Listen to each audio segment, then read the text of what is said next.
Are you serious, guys? Are you serious? Calm down. Everybody just get coffee and calm down and get coffee. And then calm down, okay? There's a lot going on. Look, you read the title, you saw it. The United States is planning a cyber attack on Russia within 3 weeks. The Biden administration announcing that, actually, internally within the military and within the Pentagon, but letting it out to the press because they want Russia to know it. Let me put a shout out real fast, if I could, guys, to www.healthwithpaul.com. That's www.healthwithpaul.com. Collagen, without it, your joints, your hair, your teeth, look, you get stiffness, everything. It just starts falling apart, guys. You need to replace that collagen. BioTrust has a great product called Multi-Collagen. It's made up of plant, egg, and fish collagen. If I want you to know more about it, just simply go to www.healthwithpaul.com. That's www.healthwithpaul.com. If you don't have coffee, go to my website. You know that's there. As a matter of fact, the Holly Jolly is maybe becoming the favorite. Heidi and I are sitting out here just sharing a cup of coffee each, aren't we, Heidi? Well, let me tell you what's going on. It's true. First and foremost, there's an active threat. We're concerned that there are a large number of victims and are working with our partners to understand the scope of this. The latest hack comes on the heels of SolarWinds, a separate series of sophisticated attacks attributed to Russia that breached about 100 U.S. companies and 9 federal agencies. That's a huge attack. Microsoft said it has seen no evidence that the actor behind the SolarWinds discovered or exploited any vulnerability in Microsoft products and services. So there you hear Microsoft trying to protect themselves in this. But researchers say the recent hack began as a controlled attack on a few large targets starting in late 2020 and was detected in early January as it developed into a more widespread campaign.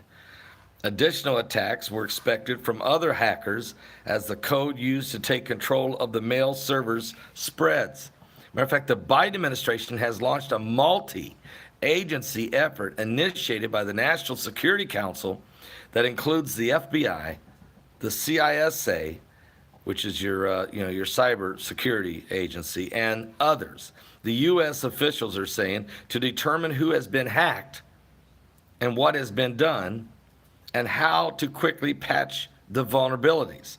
Microsoft first issued patches for the attack on Tuesday of this week, but fixing the issue will be more complicated as these patches do not undo the damage already caused, said the Chief Technology Officer, Oliver Takavorli.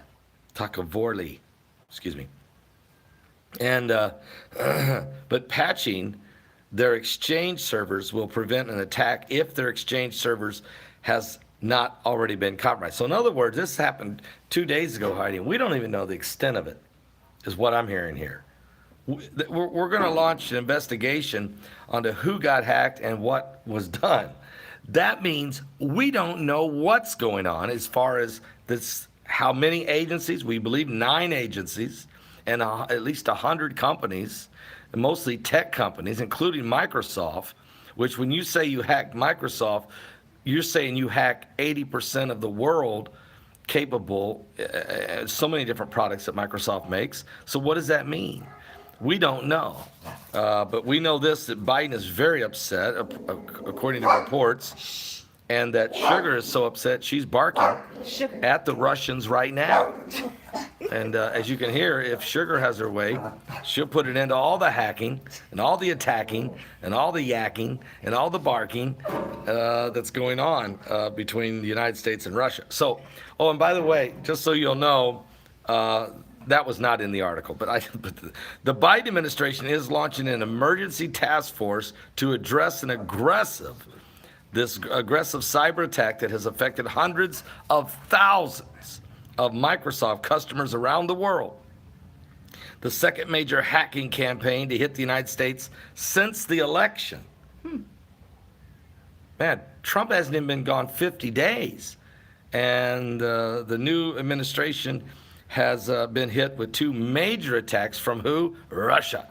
And I don't know if China was involved with them or maybe the Ukrainians. We might need to send somebody over that knows who has a closer relationship with Ukraine or Russia or China. Do you got anybody in mind? I'm hunting for that person, whoever it is. Okay, and by the way, the first reported by security researchers Brian Krebs on March 5th allowed hackers to access the email accounts of at least 30,000 different U.S. organizations. How do 30,000 U.S. organizations get hacked? Their email accounts get hacked. That's like how many million people? What does that mean?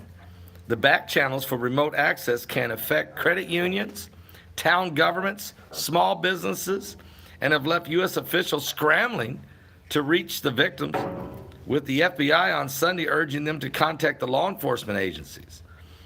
This is a mess. And is this even being reported on the news out there?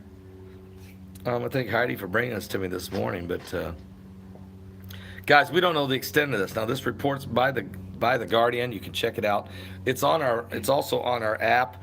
This is just one of many updated app articles that are out there right now that we're updating on a daily basis. So if you check out the app, the new Apocalypse Watch, if you check that out, you can find out more updated information. About 150 to 175 articles are posted there right now to get you up to speed, very current, and keep you right up to speed what's going on. I'm just saying that things are happening behind the scenes that we don't even know what's going on. I think you're right. I think you're exactly right, Bernice Horton. This is part of the Great Reset. The hackers are part of the Great Reset to bring about the New World Order. In other words, if enough of the infrastructure in the cyber world gets hacked and attacked, then there becomes this outcry for a better secured system, and which would probably include biometrics. That means your DNA tied to your security, okay? Your medical records, your banking information, your private information, your business information, all of those things that are so important to each and every person. If this gets compromised, if banks are compromised, if everything is compromised, then obviously it's not good that people are going to start crying for something greater, something better, something more secure. And that's how you bring about a great reset. They're going to say it's affecting everything, including world currencies. They're going to say it's affecting, secret classified documentation is compromised. Nuclear codes could be compromised. Hacking of drones, hacking of missiles. All types of scrambling of very important cyber protection, everything getting messed up. People are going to start saying, theft will be just off the charts. And then people are going to start saying, we got to have a better system. We got to have something more to protect us. And then they're going to say, okay, we can do it. We have a system, but it requires your DNA linked to the computer system. Maybe it's an implanted microchip. Maybe it's some kind of your blood, maybe a little prick of the finger and put it on your on some type of a card, a passport. Maybe it's tied to all kinds of different medical procedures and who's allowed to do what and what opens what door, and all of the DNA that's involved, face tracking, iris tracking, biometric tracking tied to the technologies and the semiconductors that are used to link man and machine. It's all part of a new system, part of a new world order, a new global society, global citizenship. I'm hearing that talked about. and different types of new passports for travel and qualifications for what it takes to be allowed to travel. I'm already hearing that. Matter of fact, in the UK, we just heard this morning that some of the major grocery chains in the UK may require proof of the VAC, no VAC, no food kind of thing. That's already been discussed. I mean, that's in open articles now being released as part of the plan that they're considering out there in the United Kingdom. So I'll be back with more current world events and how they relate to biblical prophecy. Don't forget, tonight I'll be live at 9:30 p.m. Eastern, 9:30 p.m. Eastern with Mike from around the world. So put on an extra pot of coffee and get ready, because we've got to ask Mike some serious questions. Mount Etna just exploded again, but we've got a lot of things to ask him about now. Things are happening so quick now, so fast. It's almost over. What I mean by that, I don't mean the end of time. I mean the end of the age and the beginning of a new era, the era of the Antichrist. Are you saved?